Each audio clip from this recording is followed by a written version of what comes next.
সন্তের একটি থেকে তিনারা মাধুগিরি করে পান। আর মাধুগিরি করে যেটাই পাবেন সেটা জগন্নাথ ভগবানকে ভোগ দেখিয়ে পাবেন।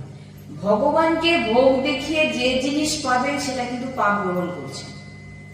কেউ বলতে পারে আমি ভেজিটেবল খাই, আমি নিরামিষ খাই। নিরামিষ খেতে পারো, কিন্তু তুমি প্রসাদ পাও না, ওটা কিন্তু পাপ, ভগবান গীতাতে বলেছেন। এবার এখানে বলছেন যে মাধব দাসজি যখনই মাধবগিরি করতেন, সকালবেলা মাধবগিরি করে এনে জগন্নাথ ভগবানকে ভোগ দিয়ে প্রতিদিন পেতেন। তো একদিন এমন একটি মাতাজির ঘরে ঢুকে গেছেন।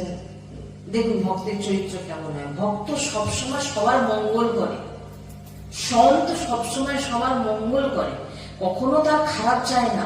আপনি তিলক সেবা করেছেন, গলায় মালা নিয়েছেন, আপনি কারো ক্ষতি চাইতে পারেন না। তার যে যদি চায় তাহলে আপনি কখনো